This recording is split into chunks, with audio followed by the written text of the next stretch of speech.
Vayamos entonces a Mateo capítulo 10. Hoy vamos a estudiar versículo 24 y 25.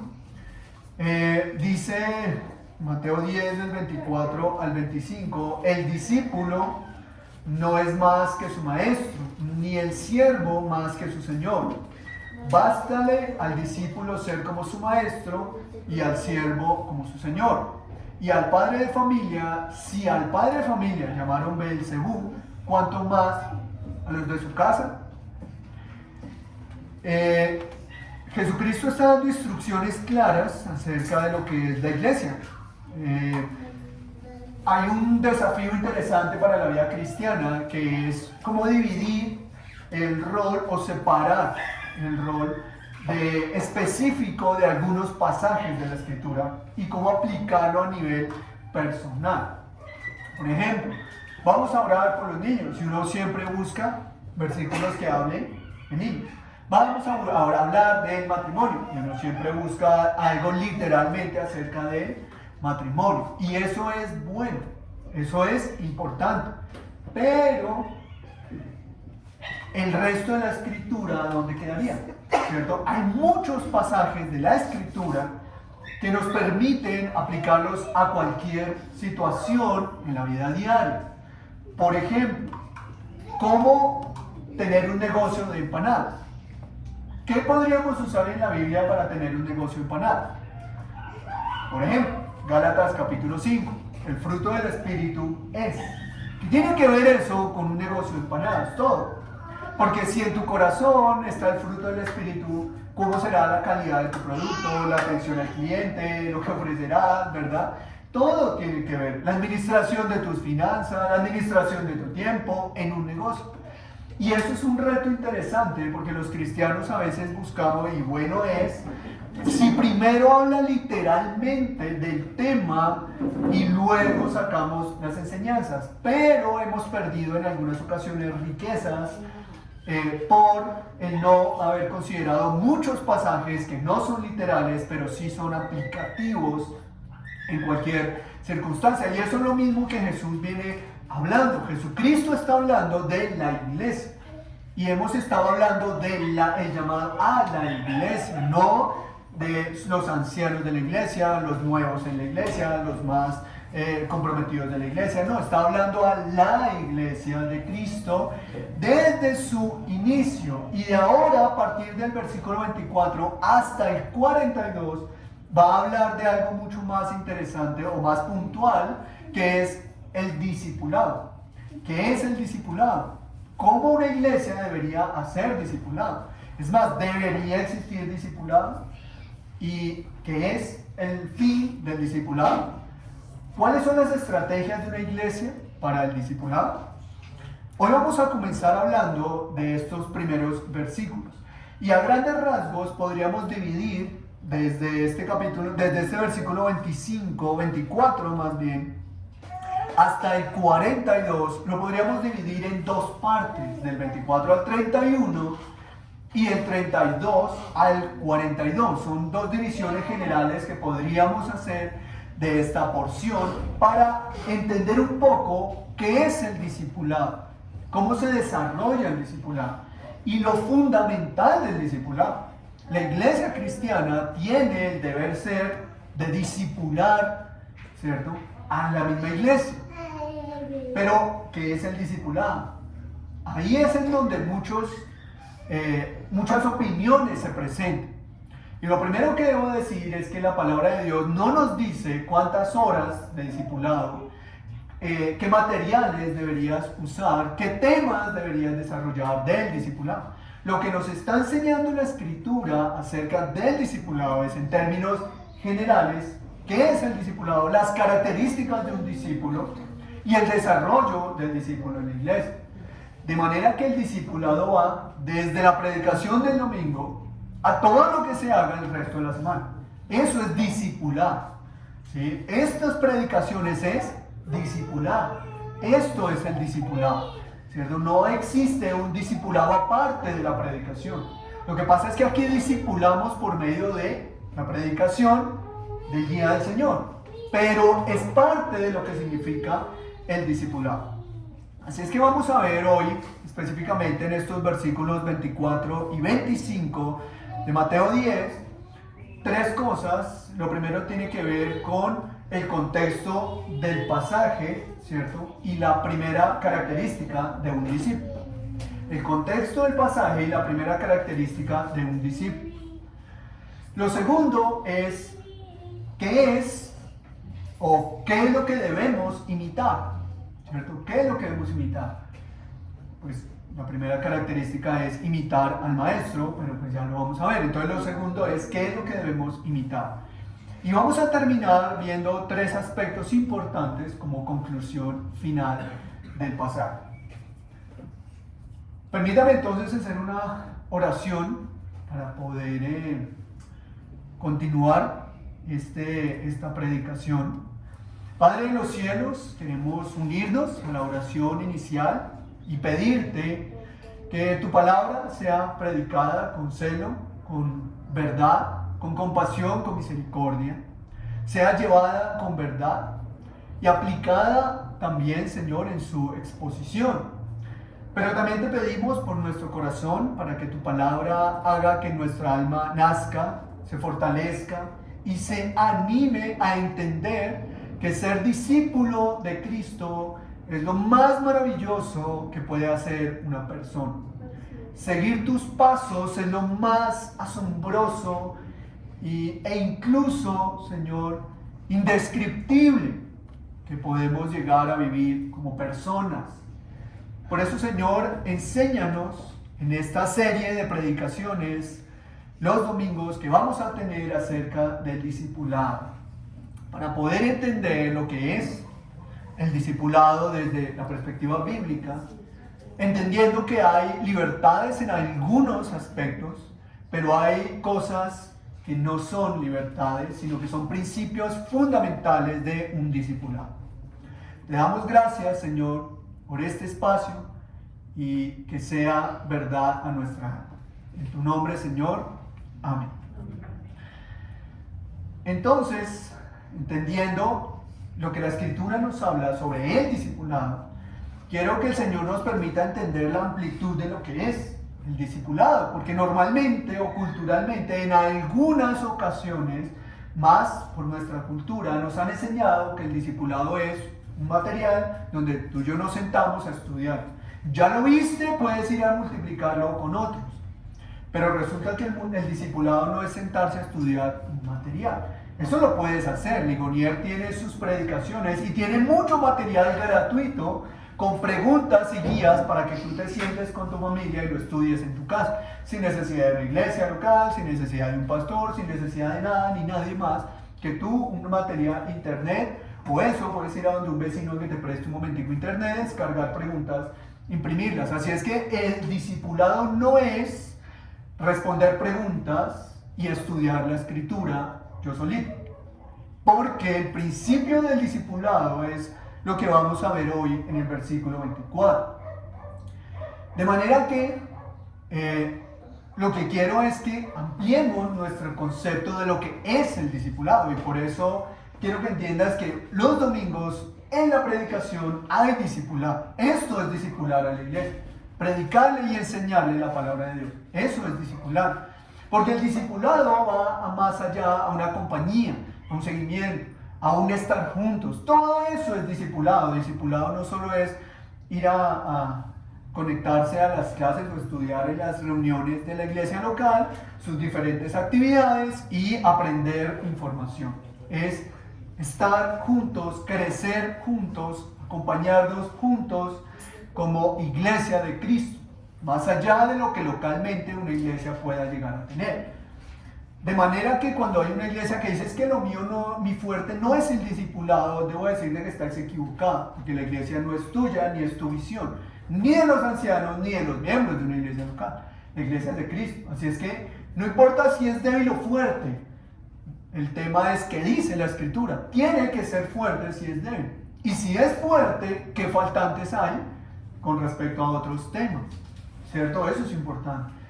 Y no solamente es tener espacios de estudio bíblico, lo más importante es que estás estudiando a la luz de la escritura, porque eso también es muy importante. Así es que vamos a comenzar hablando un poco del contexto de lo que es la porción de hoy. Y lo primero que creo importante dentro del contexto es mirar todo lo que vamos a estar estudiando del discipulado hasta el versículo 42. Lo primero que quiero que tengamos en cuenta de lo que hoy vamos a estudiar es que, y es el primer punto, un discípulo imita a su maestro. Es lo primero y es lo que hoy vamos a estudiar, porque es lo que menciona en el versículo 24 y 25, que el discípulo imita al maestro. Es lo que vamos a ver, y es lo primero. ¿Qué es ser un discípulo? Es una persona que imita a su maestro. Ese es un discípulo, porque en el colegio, en la universidad, en una capacitación, hay asistentes, pero ¿cuántos de esos que están asistiendo imitan a sus profesores, imitan a sus conferencistas? Entonces ahí no hay discipulado, ahí hay aprendizaje. Pero el discipulado es imitar al maestro. Eso es el discipulado.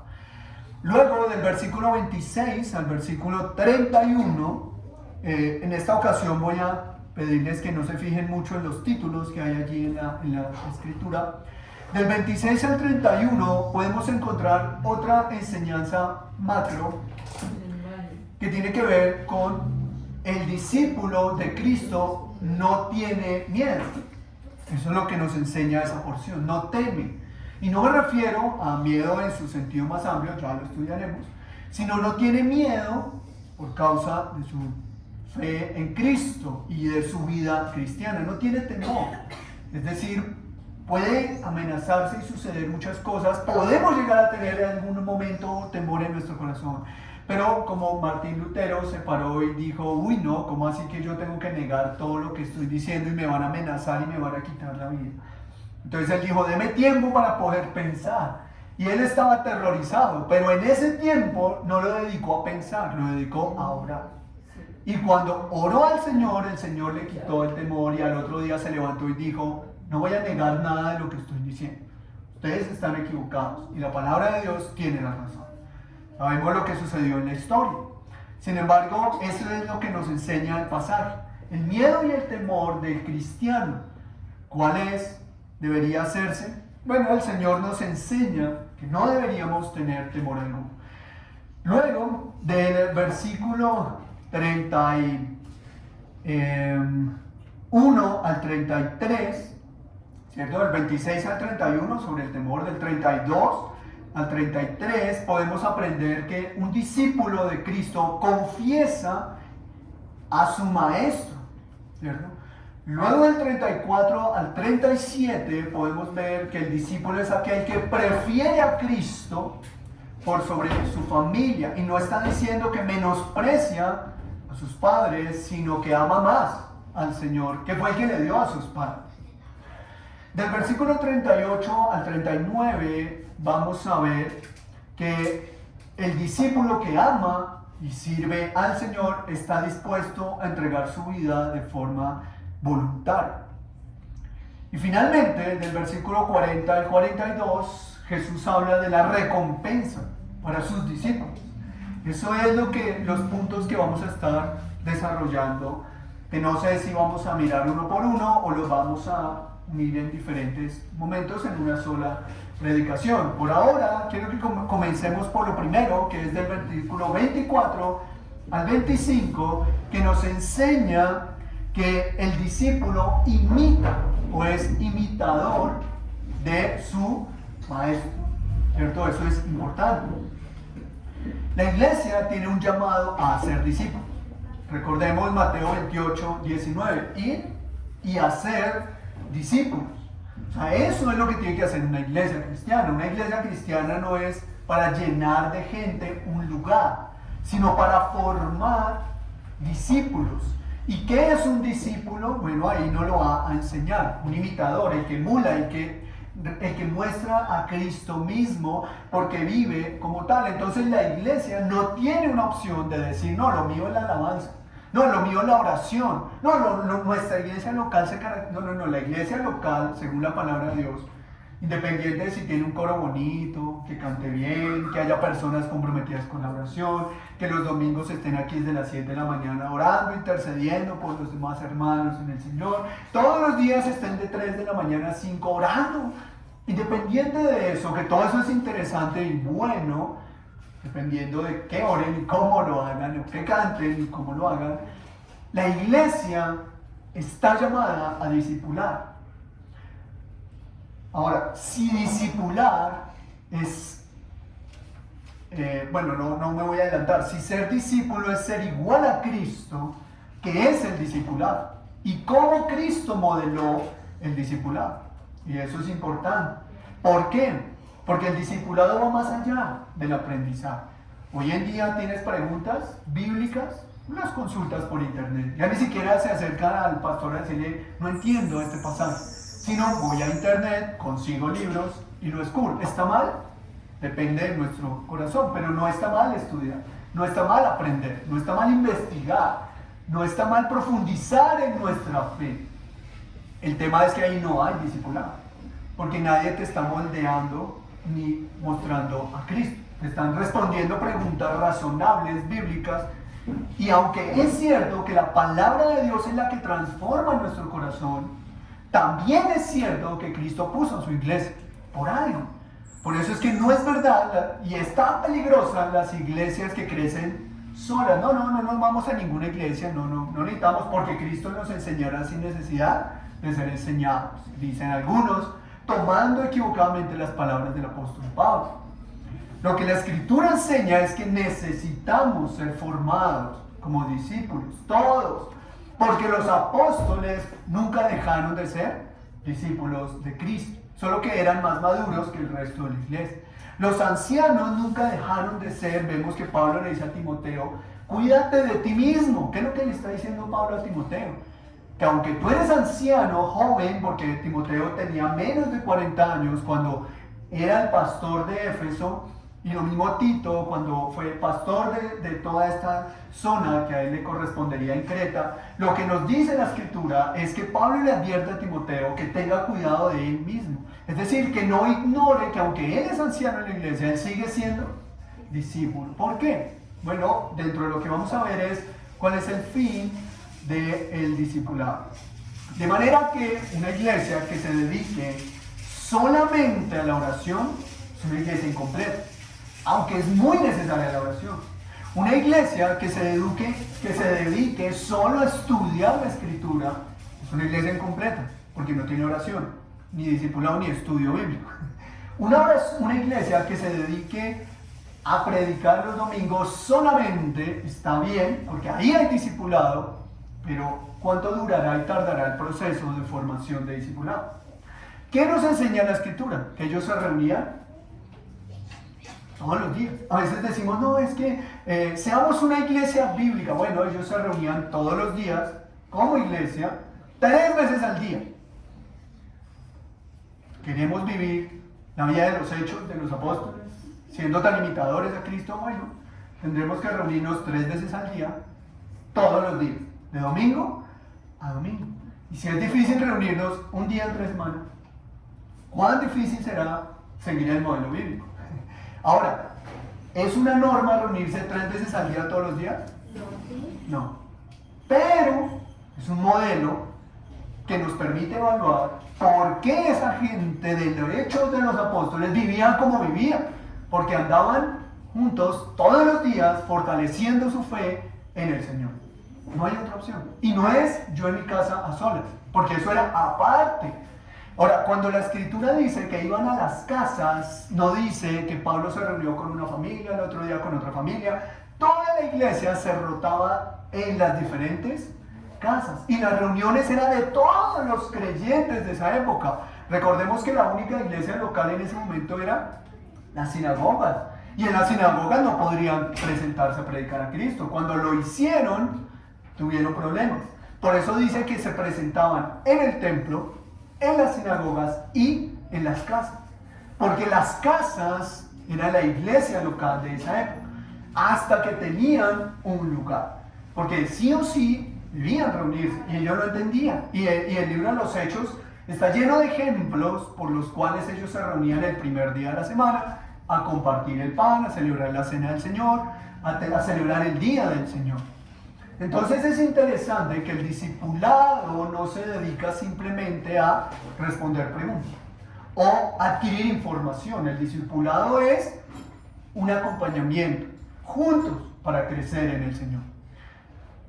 Entonces la iglesia local debe tener esa responsabilidad de estar constantemente estudiando juntos la palabra del Señor, orando juntos la palabra del Señor, compartiendo juntos la palabra del Señor. Eso es importante, sea en grupos pequeños o no, sea en tipo celular, como conocemos en algunos grupos vida, células, bueno, en fin. Ya a nivel personal, la palabra de Dios en ninguna manera nos revela y no nos muestra en ningún momento que era un tema individual. Claro, si los miembros de una iglesia local es uno, pues ahí sí será uno individual, porque no hay más, ¿cierto? Pero a medida que aumente el número de personas, el estudio bíblico es en la iglesia. Eso no, o sea, nunca vemos que ni siquiera Jesús tomó a un discípulo para seguirle. Siempre andaba mínimo con 3 y después con 4. Juan se añadiría con el pasar de los meses. Era el grupo más cercano. O sea, es que si hablamos de un tema individual, claro que hay un trato individual, pero el discipulado no es un discipulado individual, es un discipulado de la iglesia. Porque Dios nos dio dones espirituales. ¿Para qué? Para el servicio de la iglesia. Pero si la iglesia no se reúne, entonces, ¿cómo vamos a ponerlo en práctica? Los dones son para la edificación, dicen en Corintios, del cuerpo de Cristo. Entonces, para poner en utilidad los dones, pues debemos estar reunidos. Eso es lo que la Escritura nos enseña. Si alguien llegase a preguntar ¿cómo definiríamos el propósito del discipulado? ¿Cierto? ¿Cómo definiríamos el propósito? Yo personalmente creo que uno de los versículos más claros para definir lo que es el discipulado es Efesios capítulo 4, versículos del 11 al 13. Miremos Efesios capítulo 4, versículos del 11 al 13. Si alguien llegase a preguntar cuál es el propósito del discipulado, yo iría a este pasaje en donde se establece el desarrollo eclesial, la forma de gobierno, quienes van a ser a gobernar la iglesia o administrar la iglesia, y la razón por la cual Dios puso maestros en la iglesia, que obviamente no son como el maestro Cristo, pero vamos a ver que estamos llamados a imitar a Cristo. Dice Efesios 4, del 11 al 13, y Él mismo constituyó a unos apóstoles, a otros profetas, a otros evangelistas, a otros pastores y maestros. ¿Pero para qué? Para discipularlo, versículo 12, a fin de perfeccionar a los santos, o sea, a los creyentes, para la obra del ministerio, es decir, para la iglesia misma, el desarrollo de la iglesia, pero también dice para la edificación del cuerpo de Cristo, y dice el 13, ¿hasta cuándo? Hasta que todos, la iglesia, lleguemos a la unidad de la fe y del conocimiento del Hijo de Dios, a un varón perfecto, a la medida de la estatura de la plenitud de Cristo. ¿Para qué es el discipulado? Para ser como Cristo, para ser transformados, para llegar a ser como Jesucristo. Ese es el fin del discipulado. Ese es el propósito del discipulado, para imitar al maestro. Y el maestro es Cristo. Así es que la idea de que la iglesia esté y todos tengamos dones es para la edificación de unos con otros. Pregunto, ¿cómo es? Bueno, aquí tenemos, que de hecho lo hemos vuelto a traer cosas para compartir como veníamos, ¿no? De pronto, si el Señor te permite traer una gallina el próximo domingo, chévere, tráela, o sea, no hay problema. Algo para compartir, algo tranquilo. ¿sí? O si le quieres traer un pollo a cada uno, un huevito, pues también cocinado, comemos aquí, ¿cierto? O uno para todos, también, todo es, ¿cierto? Lo importante es el corazón con el que traigas el huevito para todos. Pero lo que es aquí más importante es que todos tenemos dones, todos servimos para algo, todos tenemos habilidades y debemos tener en cuenta que por lo general la iglesia se va inclinando a cómo la vayamos desarrollando. Pero ¿cómo debemos desarrollar la iglesia? Por eso es que no es sano que haya una sola persona en una iglesia local, porque entonces la iglesia será como esa persona. Ahora, si hay dos ancianos en la iglesia y el uno le pregunta al otro, o el uno dice yo sí estoy de acuerdo y el otro no, ¿qué decisión toma? ¿Cierto? Si son tres, bueno, el chicharrón le queda al último. Mira, ¿con quién está usted?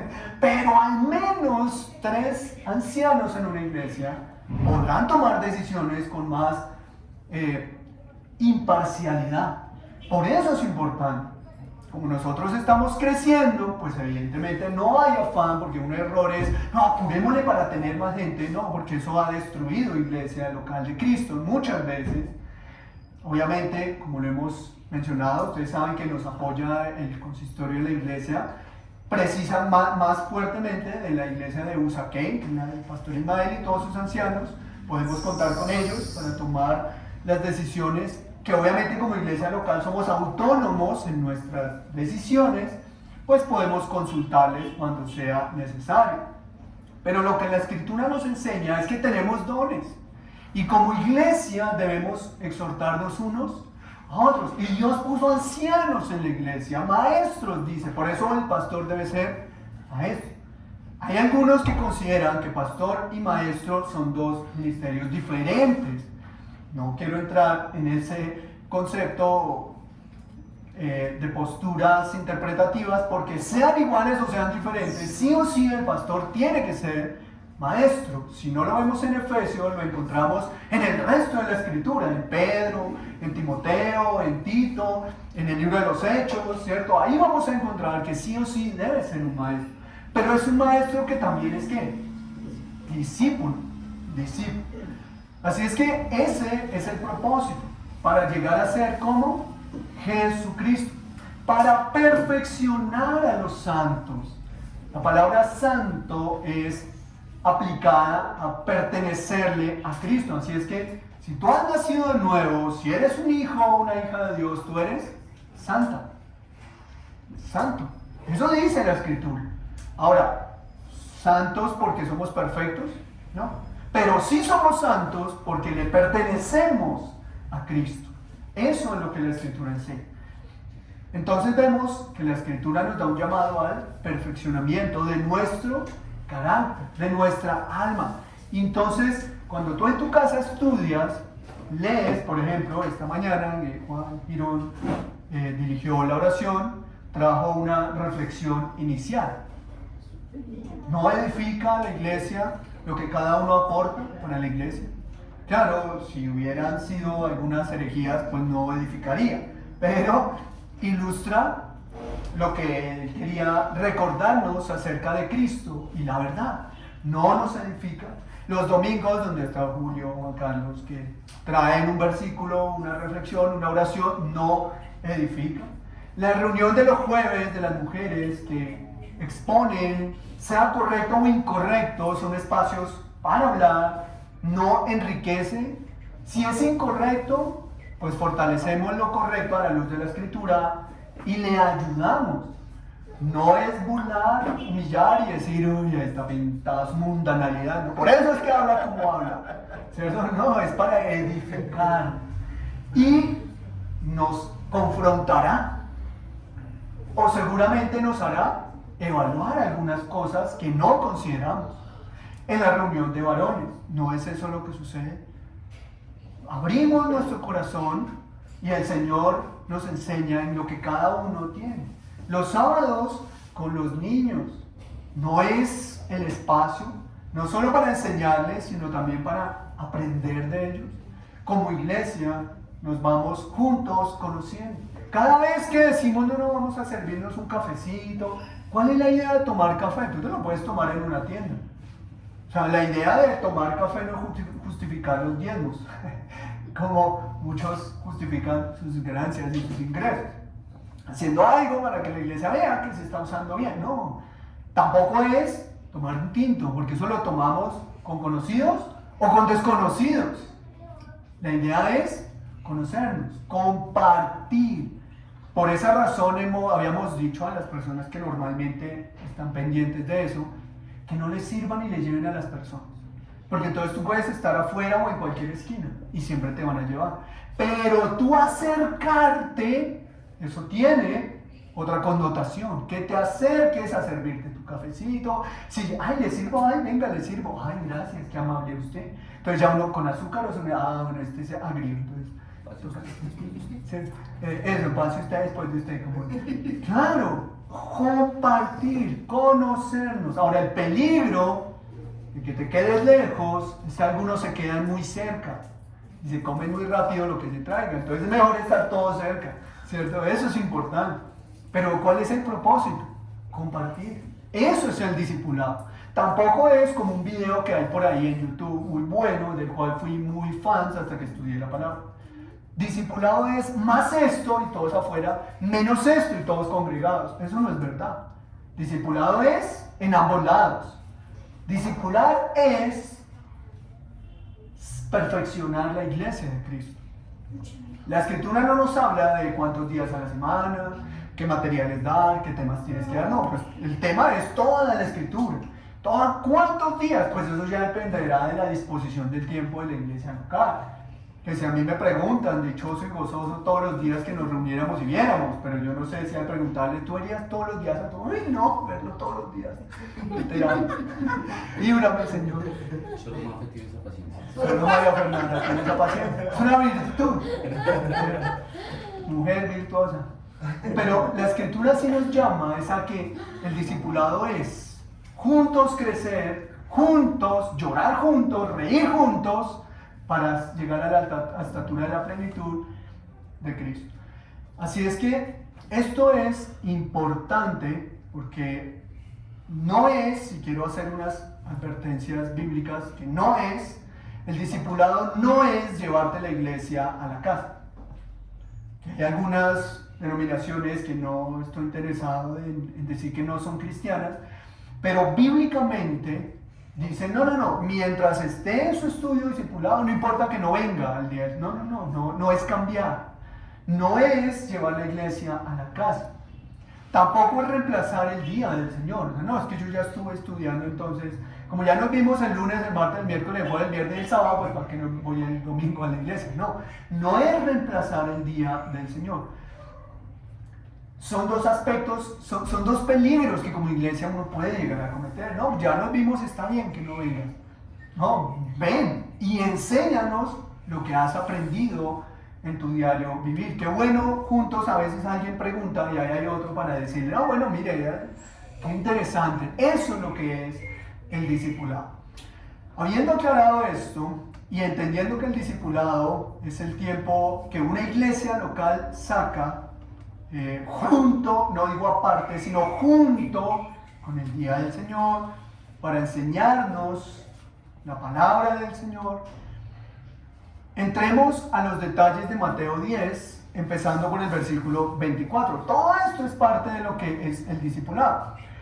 Y lo primero que Jesús va a mencionar aquí es que, leamos el versículo 24, el discípulo no es más que su maestro, ni el siervo más que su Señor. Es interesante porque Jesús no habla de una forma negativa, ¿cierto? Al usar el término no. En vez de usarlo de forma positiva, lo usa de forma negativa. En vez de haber dicho, mira, el discípulo será como su maestro, él está diciendo, no será más que su maestro. Y es interesante poner esa negativa para bajar las expectativas del cristiano. A veces el creyente puede creerse más que Jesús, y de hecho eso pasa mucho. Como Pedro, ¿recuerda? ¿Cómo vas a subir a Jerusalén? Y dice que Pedro le convino aparte a Jesús le aconsejó a Jesús que no subiera a Jerusalén. Entonces Pedro era más sabio que Jesucristo mismo. Entonces tengamos mucho cuidado con eso, y es lo que Jesús está anunciando. Por un lado, mira, el discípulo no será mayor que el maestro. Pero también es interesante porque la pregunta es, ¿quién puede ser como Cristo? Pues dice, no es mayor que su maestro. Y si Cristo es el maestro, ¿quién puede ser como Cristo? Y decimos, nadie. Pero la Escritura no solo dice que no. La Escritura dice que nadie puede ser como Cristo, pero, ¿cuál es la función del discipulado si no es ser como Cristo? Y esto es interesante, porque los cristianos a veces, o la humanidad entera, en cualquier área, a veces minimizamos, o por estar mirando lo que callamos, ¿cierto? Lo que callamos. Entonces la Escritura dice que seamos como Cristo, y nosotros decimos, no, nadie, ¿y a qué le hacemos énfasis? Nadie será como Cristo, nadie será como Cristo, nadie será como Cristo. ¿Y es mentira? No. Pero el énfasis de la Escritura no es nadie será como Cristo. El énfasis de la Escritura es perfeccionaros para ser como Cristo. Si lo logramos o no, no importa, porque nadie lo va a lograr. Pero esa es la meta, es el propósito y es el enfoque de la iglesia. No enfocarnos en lo que no alcanzaremos, sino en lo que la Escritura dice que debemos enfocarnos. Y la Escritura no dice que el discípulo nunca será como Cristo, dice no será más que su maestro. Y eso es lo que nos debe llamar la atención, que el discípulo debe ser imitador de Cristo. Cuando la palabra de Dios habla de dar testimonio, no habla de que te pares aquí a que digas, mi gato estaba enfermo, oré y el Señor lo sanó. Eso no es lo que la Escritura nos llama, eso no es. La Escritura no dice eso. La Escritura cuando habla de testimonio, es que ya no, cuando te vean a ti, no te vean a ti, sino vean a quién. Vean, eso es un testimonio. Que te vean a ti y digan, ay no, usted pues... Hay personas que les ofenden que un cristiano sea piadoso. Y lo tratan como, ay no, un hipócrita. Pues tan santo tú. Pues no, pero qué culpa si no hago esas prácticas porque no agradan al Señor. Hay gente que se molesta porque otro cristiano vive piadosamente. Y estoy hablando de cristianos que se molestan porque cristianos amen la palabra del Señor. Y eso es interesante, porque ahí hay un problema en nuestra fe. Si te molesta ser como Cristo, hay algo que hay que corregir en tu vida cristiana. ¿Qué puede ser? No lo sé. No puedo ser pronto a decir su mundanalidad, ¿no? Puede ser una equivocada enseñanza, puede ser que nunca se estudió, puede ser que hay un vacío teológico en ese aspecto, ¿cierto? Pero lo que nos dice allí es que el discípulo no es más que su maestro. Lo que debemos entender es que no lo vamos a superar, pero la meta es ser como el maestro. Creo que hay muchos que lo entendieron en la historia, y quiero leer una porción de un discurso de un pastor que se llama Jonathan Edwards. Él fue un hombre muy importante para el cristianismo bíblico en Estados Unidos.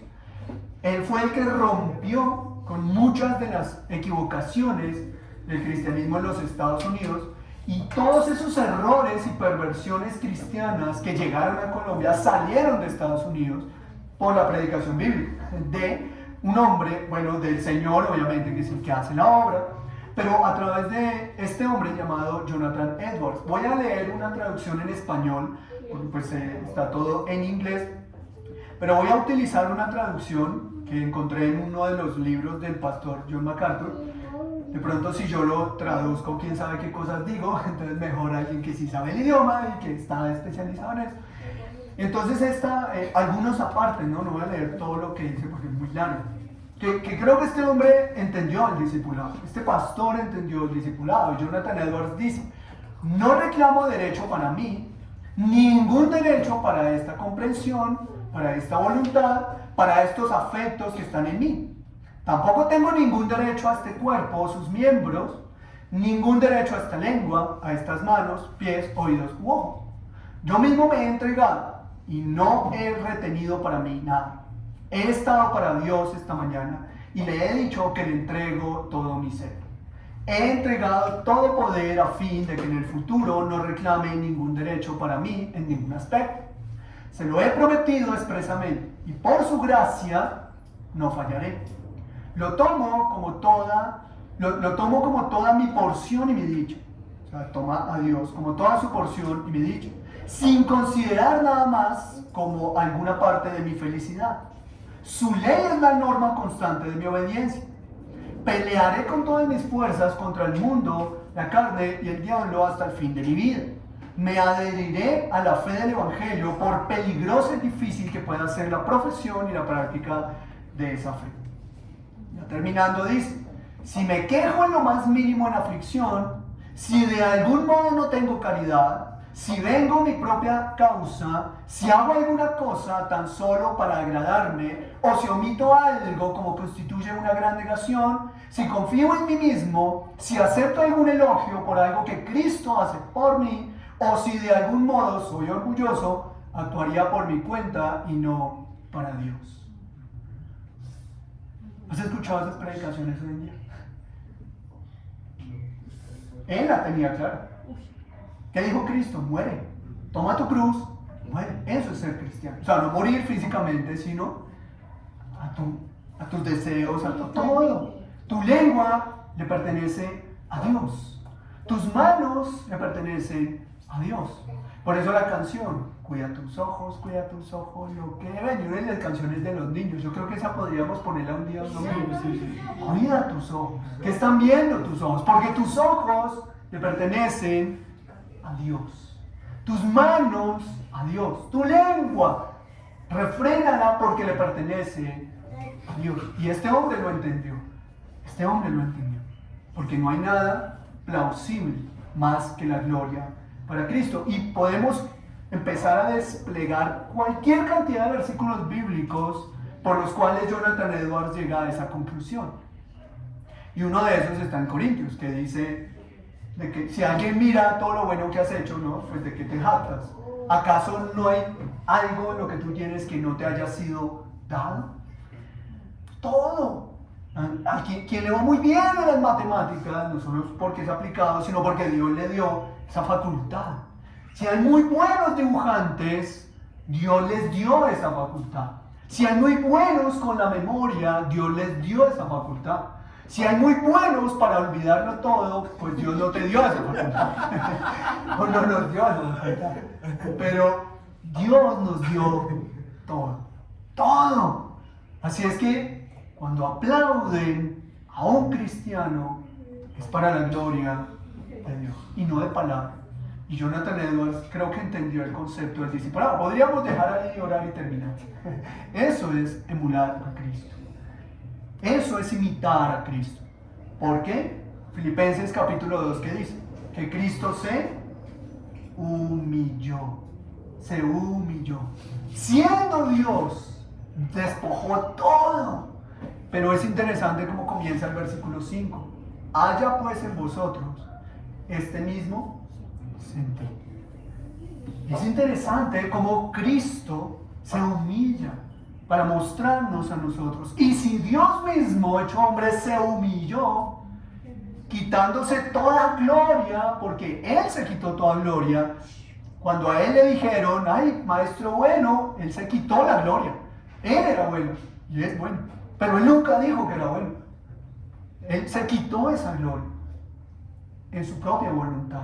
Jesucristo mismo, por eso fue humillante, porque Cristo dijo, ¿por qué me llamas bueno? Pues porque eres bueno o no era bueno. Claro que Cristo era bueno, pero Él dice, ¿por qué me llamas bueno? La gloria es para ¿quién? Para el Padre. Pero Cristo es Dios, así es que Cristo era bueno, así es que la gloria también es para Cristo. Pero si Él nos modela eso, como termina diciendo Jonathan Edwards, deberíamos concluir siempre igual. Si de algún modo soy orgulloso, si hay algo para mí mismo, no es por la causa o para Cristo, es por mí mismo. Es por mí mismo. ¿Qué discurso más opuesto a lo que estamos de pronto acostumbrados a hablar? Pero es impositivo, no, es madurez. Es madurez. Porque hay cristianos que piensan así, porque son más maduros, ¿ya? Porque dedican más tiempo a la oración y al estudio de la palabra para crecer en su alma que a cualquier otra cosa que les distrae. ¿Dejaron de trabajar? No.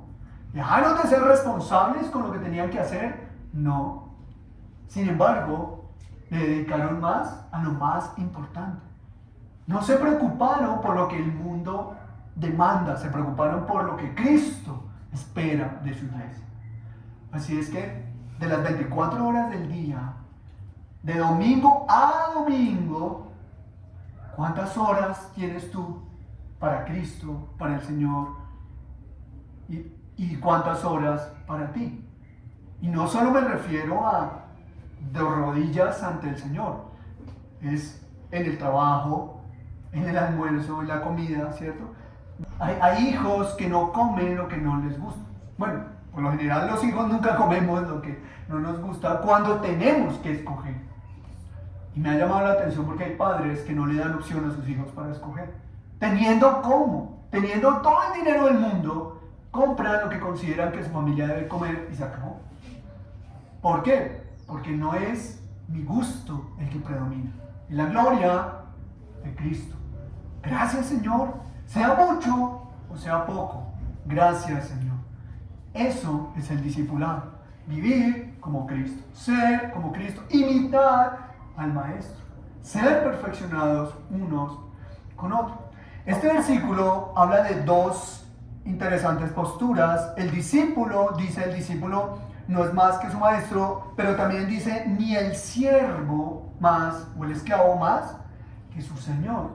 Culturalmente eran dos cosas muy tradicionales. Los maestros que tenían seguidores y se sentaban a estudiar la Torá, las Ketuvim, el Leviim, o sea, lo que nosotros conocemos como la ley de Dios, todo lo que es el libro de los profetas y todo lo que son los libros históricos en ese momento, el Antiguo Testamento. Y había esclavos que trabajaban para sus amos. Tanto los discípulos como los esclavos estaban bajo la autoridad de sus discípulos, bajo la autoridad de su maestro, bajo la autoridad de sus amos. Pero los discípulos eran formados para que un día fueran maestros. Y los siervos, o los esclavos, una vez fueran puestos libres, tenían la posibilidad de ser igual a nivel social que sus antiguos amos. Esa era la diferencia de Israel y cómo manejaba a sus esclavos, que era gente digna con posibilidad de vivir como cualquier ser humano. Entonces, tanto los discípulos como los esclavos podían escalar para ser iguales a su maestro o, socialmente, cuando un esclavo era libre, comprar posesiones y estar en una posición social igual que lo que era su amo. Y cuando el amo llegaba y encontraba en el mismo restaurante elegante a su esclavo, ex esclavo, él nunca decía, uy, Kiko, no te juntes con esta chusma. Ellos lo abrazaban, porque eran dignos de una vida como cualquier ser humano. Entonces, para los discípulos era más que claro entender que no eran superiores, pero había una expectativa, que tenían la posibilidad de ser iguales a sus maestros. Una de las cosas, porque hay muchas enseñanzas que pudiésemos ver, una de las cosas que quiero rescatar aquí es ¿qué implica ser discípulo de alguien? Ser discípulo de alguien implica dejar de ser discípulo de algo más. ¿Sí o sí? O sea, si yo me voy a dedicar a la enseñanza del maestro, todo lo demás que me enseñe como maestro debe ser dejado. Y el ejemplo más claro que quiero mencionar es el Evangelio de Juan, capítulo 1, versículo 37. Conocemos esa historia, que es la de Juan el Bautista. Dice que vio a Jesús pasar, le dijo, el Cordero de Dios que quita el pecado del mundo, versículo 29, y empieza a hablar de Jesús. Y dice que sus discípulos, dice el versículo 37, le oyeron a Juan el Bautista hablar y siguieron a Jesús. Ahora, ese término siguieron a Jesús no obliga a que inmediatamente dejaran de ser discípulos de Juan el Bautista, porque más adelante vuelven con Juan. Pero lo que vemos que termina sucediendo con los apóstoles que eran discípulos de Juan el Bautista, dejaron de ser discípulos de Juan el Bautista y pasaron a ser discípulos de Cristo. Ser un discípulo de Cristo es dejar de ser discípulo de lo demás. Y nuestros maestros muchas veces son el mundo, la cultura, ¿cierto? La televisión, la música, los libros que leemos, los cuentos, todo puede llegar a ser el maestro, otras familias, son maestros. Pero ser discípulo de Cristo implica que te apartes de esos maestros y seas discípulo de un maestro, que es Jesucristo, Y eso es algo importante. Cristo o el cristianismo no es inclusivo, no como el mundo lo llama. Aquí sí somos inclusivos y somos excluyentes. Incluimos todo lo que es conforme al Señor o lo que no va contra Dios, pero excluimos todo lo que no es contra Dios. Eso es lo que la Escritura nos enseña. Jesús es exclusivo. Si nadie cree en Él, no es discípulo. Exclusividad, ¿no? Tú no eres hijo de Dios. ¿Por qué? Porque no crees en Cristo. ¿Ya? No somos inclusivos en ese sentido. Pero si llega un paralítico, ahí sí somos inclusivos. Bienvenido. Puedes entrar aquí. Bueno, un paralítico, puedes que te entre, ¿cierto? O si alguien en silla de ruedas, bienvenido. Claro que sí. Incluimos. Si viene un ladrón, bienvenido. Si viene un homosexual, bienvenido. Pero no tu condición sexual. Tienes que cambiar, porque acá no somos ese tipo de inclusivistas. Eso no es bienvenido. La persona sí. Y oraremos y le ayudaremos a salir de su pecado. Como al drogadicto, como al ladrón, como al mentiroso, como al infiel, como al hijo desobediente. Les ayudaremos a salir de su situación. Pero no incluiremos bienvenida a su situación que no es a favor de Dios. Así es que el cristianismo no es inclusivo como lo quiere obligar el mundo de la inclusividad. Es que Dios ama a todos. Pues créeme que si Dios nos amara como fuéramos, ¿para qué el nuevo nacimiento? Si Dios nos ama como somos, no es necesario nacer de nuevo. Es necesario ser. Pero el Evangelio dice que es necesario nacer de nuevo porque tienes que dejar de ser lo que eras y empezar a ser como Cristo. Y eso es el discipulado. Entonces esto es muy interesante porque hay una exclusividad en el cristianismo, pero no es una exclusividad de envidia financiera, social, ¿verdad? Porque a veces eso puede, no, es que aquí solo vamos y comemos en restaurante fin. O no, acá solo vamos a comer gallina aquí donde la esquina. Y entonces rechazamos al que tiene o rechazamos al que no tiene. Y eso no agrada al Señor. Es lo más mínimo. Pero no podemos darle bienvenida y cabida y desarrollo a lo que no agrada al Señor. ¿Por qué? Bueno, parte es lo que continúa diciendo la primera parte de Mateo 10:25. Bástale al discípulo ser como su maestro y al siervo como su Señor. Ya, o sea, ¿acaso podemos algo más? ¿Qué expectativa tan alta? Ser como el maestro. Es suficiente, no superior al maestro. Y eso es muy interesante, lo mismo que el siervo, ser como su Señor. ¿Puede un cristiano por sí mismo ser como el maestro? Nunca. Nunca. Una de las decepciones de los cristianos, y es preocupante porque el silencio del corazón del cristiano, ese silencio ha generado problemas en muchos cristianos. Y es triste que la iglesia de Cristo no está presente en esos momentos. Y muchos cristianos con el pasar de los años, no, es que yo no volví a la iglesia por la culpa. Y uno a veces, yo es que usted es pecador, corrupto, y él o ella, sí, es que tienen una culpa en su alma que llevan cargando. Y por eso se apartan de la iglesia. Por eso dejan de buscar al Señor. Hay culpas en el alma de las personas. Y si bien es cierto, no podemos negar la existencia de la culpa. No podemos dejar o sumar o alimentar, por ejemplo, que una persona diga mentiras y lleve 5 años y siga siendo mentirosa. La persona se llena de culpas y va a entrar y va a decir, pero es que yo no puedo. Qué bueno que sepas que no puedes. Hay que ayudarle a la gente a entender a Cristo y a entender el cristianismo. Porque nunca llegaremos a ser como nuestro Maestro por nuestras propias fuerzas. La Escritura dice que el Espíritu Santo de Dios es el que obra en el corazón del creyente. Así es que la pregunta es, si no has podido, ¿qué estás haciendo para poder hacer? ¿Tus fuerzas? No, lo primero es, ¿cuánto tiempo oras al Señor por eso? No, es que yo intento, ok, ¿y estás orando? Porque es que no es que intentes, porque no vas a lograr. Es cuánto oras. ¿Orabas media hora? Pues ora 3 horas. Porque si llevas 40 años y no has podido cambiar, debes aumentar tu oración.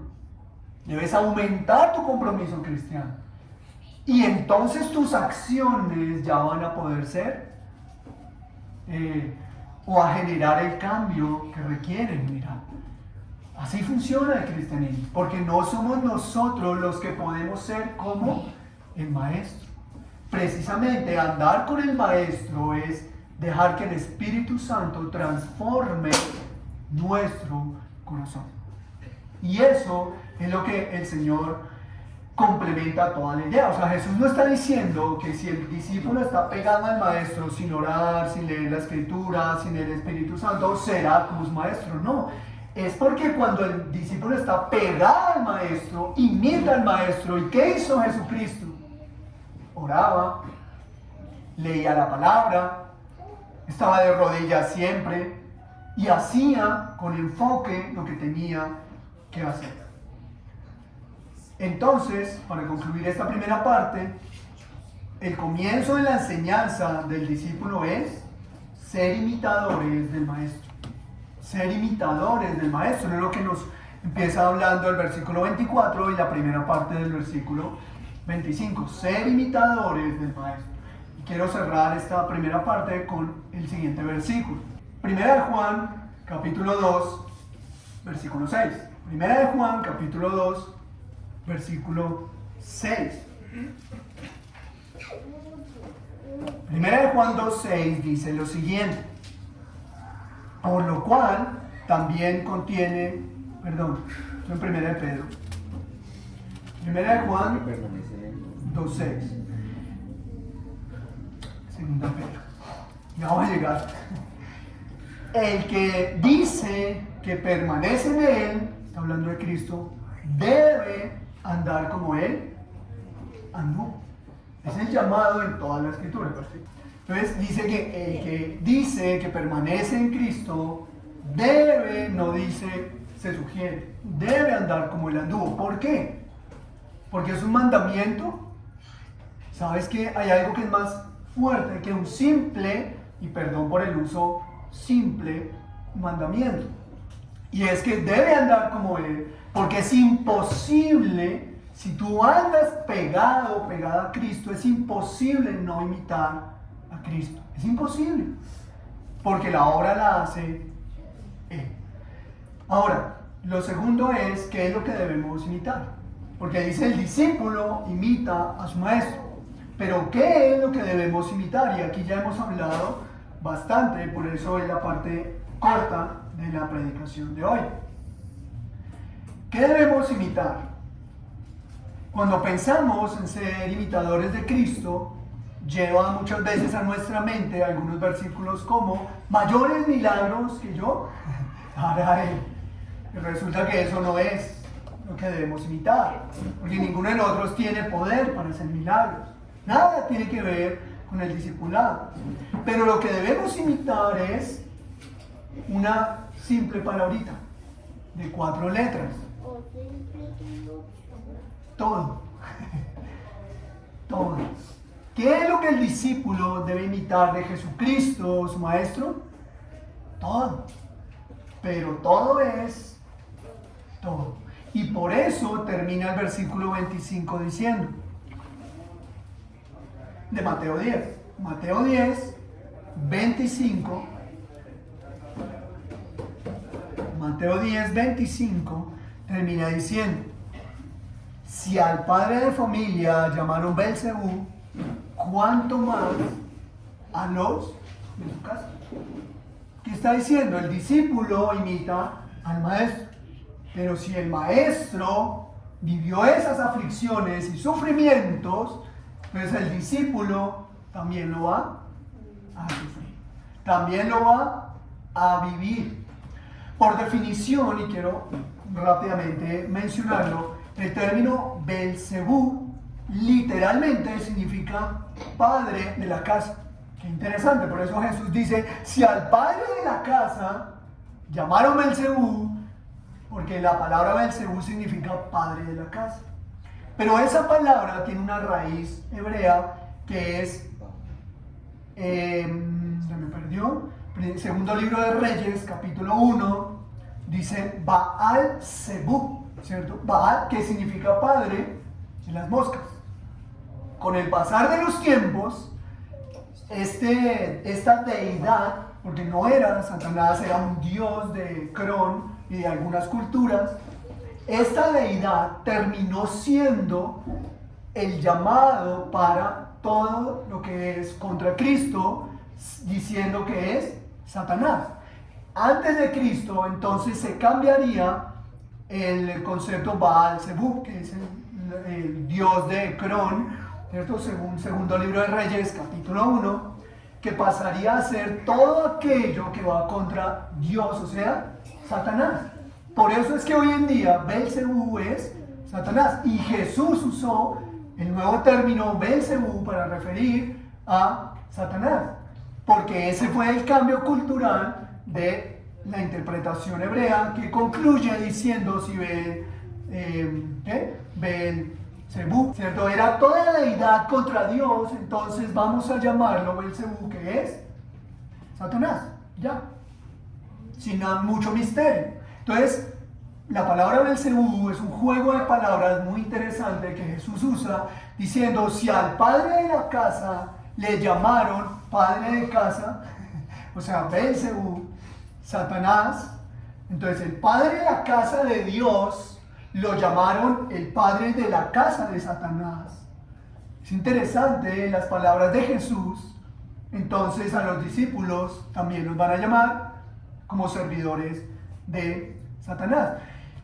Jesús ya lo había mencionado en el capítulo 9, versículo 34, cuando hizo el milagro, ¿se acuerdan? De un hombre mudo y dijo que fuera liberado de ese demonio que lo tenía mudo. Y entonces le dijeron, por el príncipe de los demonios, echa fuera demonios. Ahí, y quién sabe cuántas otras veces no registradas, ya había quedado mención de que Jesús servía a Satanás. Qué interesante, porque si yo amo a Dios, si yo conozco la ley de Dios, ¿cómo voy a llamar a Jesús servidor de Satanás? Pero la respuesta es clara.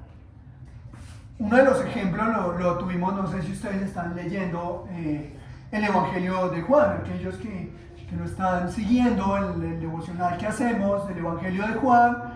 No sé si ustedes recuerdan la reflexión de ayer, que dijo que los fariseos le dijeron a los alguaciles, ¿acaso es que ustedes ya también se dejaron engañar?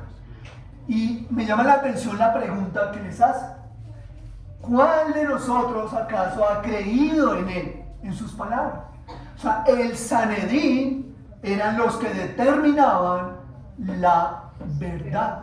Y antes de comenzar con la primera oración y canción, Juan definía lo que el mundo habla sobre la verdad. Es decir, si nosotros como cristianos seguimos creyendo que Cristo sí es la verdad y que la palabra sí es la verdad, entonces para el mundo nosotros somos hijos de Satanás. ¿Quién define eso? El mundo, no Dios, el mundo. Si tú le dices a alguien, cree en Cristo para ser salvo, recibe el Evangelio para tener vida eterna, te van a decir, eres un servidor de Satanás. Porque el mundo no opina así. Si te dicen, vete vestido, ¿cierto? Porque ahora es desnudos, Hoy en día las fotos de Instagram te pones un sticker en el pezón y ya estás desvestida. Vestida literalmente. Porque dentro de las reglas de Instagram no pueden haber desnudos. Pero si tú te pones un sticker, solo ahí ya te consideras una mujer vestida.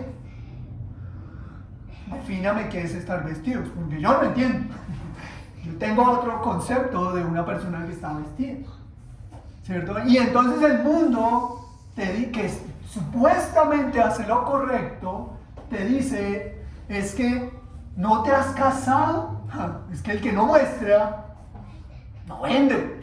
Ábrete el botoncito para que te puedas casar. Y entonces Abraham le dice a su hijo, esposa para ti. Y a lo lejos hay una mujer hermosa que viene encima de un caballo, su futura esposa. ¿Y qué hace ella? Ella no se desabrocha para vender, se termina de cubrir. En cambio el mundo te dice que si te cubres, sirves a Satanás. Si te desnudas, sirves a Dios, por poner un ejemplo. Qué interesante.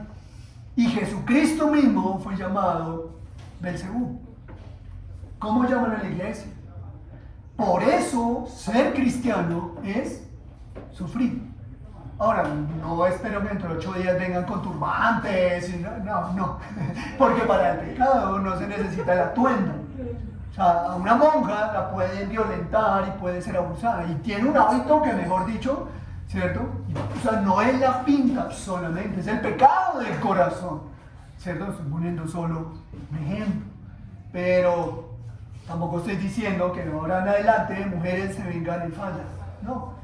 Pues vete como te gusta, guardando la piedad, como siempre he visto de ustedes en la iglesia. Ha sido interesante, pero lo que nos enseña es que si el discípulo no supera al maestro y es igual al maestro, entonces los sufrimientos del maestro los vivirá el discípulo. Y yo no puedo decir que los alguaciles nacieron de nuevo, porque no lo sé. La escritura dice, ¿por qué ustedes no trajeron preso a Jesús? Pues porque es que él habla como ninguno.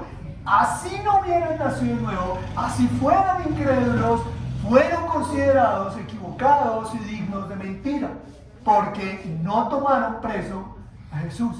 Porque cuando el mundo ya no tiene nada más que decir, entonces ataca creyendo que tiene la razón.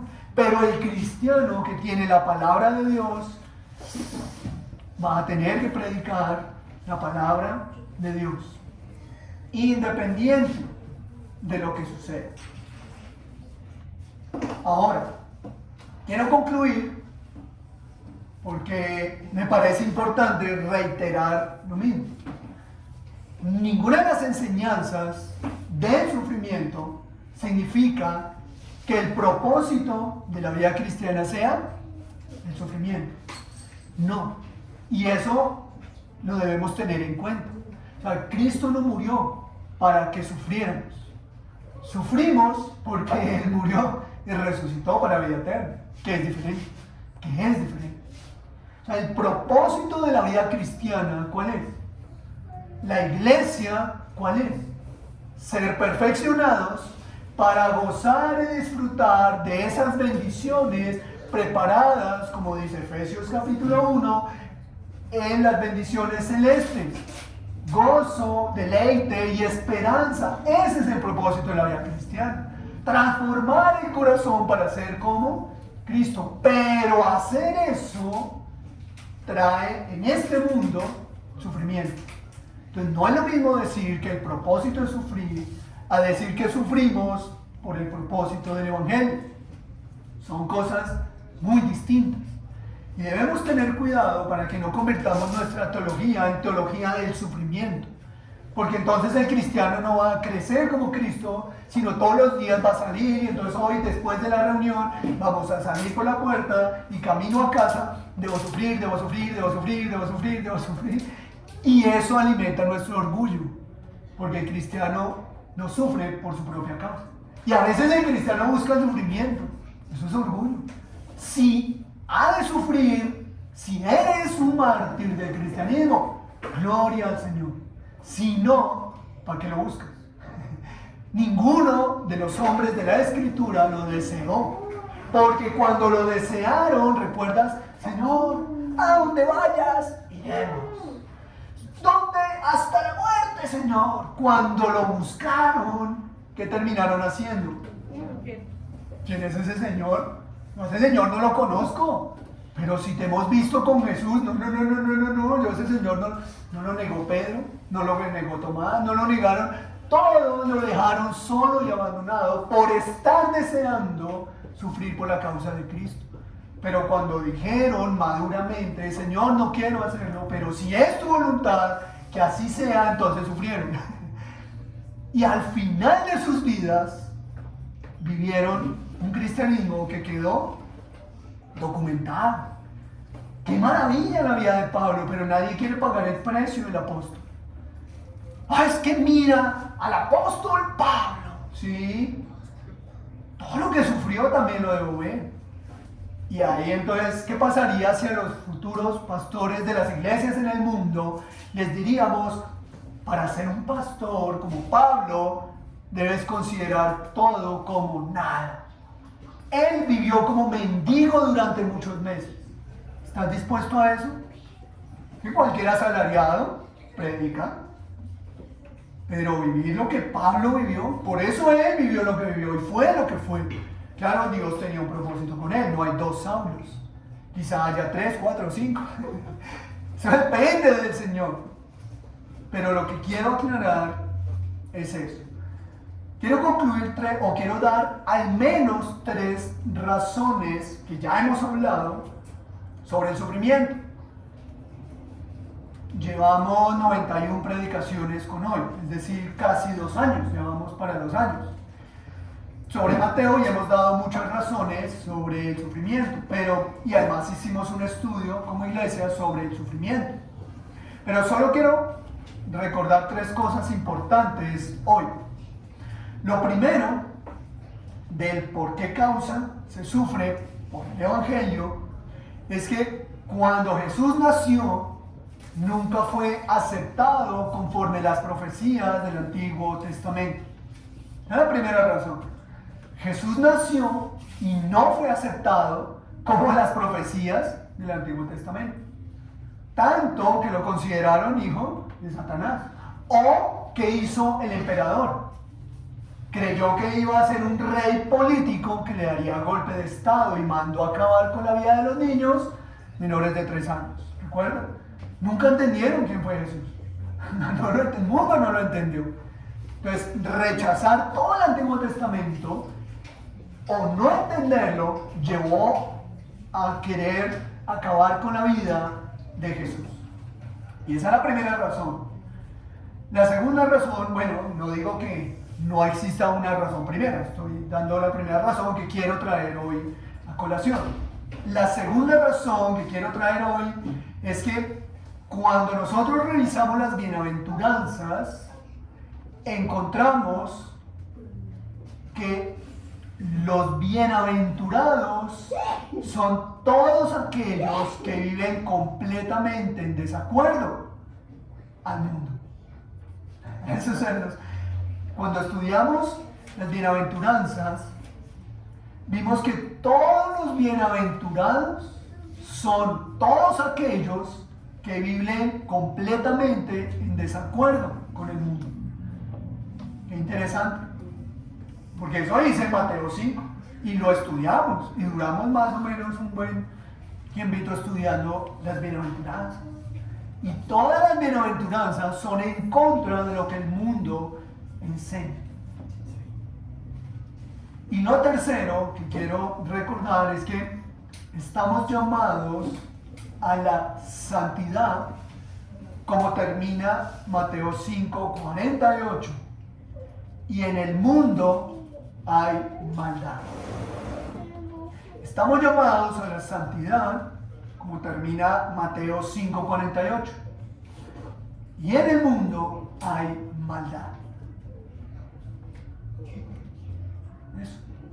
¿Cómo termina el discurso de Mateo 5? Sed pues perfectos, santos, como mi Padre que está en los cielos. El último versículo de Mateo 5, el último. Y es interesante porque después de lo que somos llamados a hacer, dice allí Mateo 5, 48, sed pues santos, sed pues vosotros perfectos, como vuestro Padre que está en los cielos es perfecto. Lo traduce así el Reina Valera. Pero si estás en un mundo hostil, ¿cómo serás perfecto? Es lo mismo que ir a un restaurante italiano, pedir pasta y un acompañamiento de arroz. Créeme que te vas a meter en problemas. Porque no solo es algo que algunos dicen que no se hace, sino que es un insulto. Es un insulto. Lo mismo que si hicieran un ajiaco sin guascas. Es un insulto para el ajiaco. No es ajiaco. No es ajiaco. Pasta con arroz es insultar a la cultura italiana. Porque eso no se hace. Así no se come la pasta.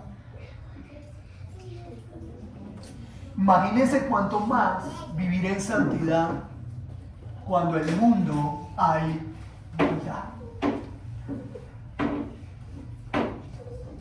Cuando nos preparamos para la eternidad es muy bueno, muy bueno. Sigámonos preparando para la eternidad. Pero también preparémonos para los desafíos de este mundo.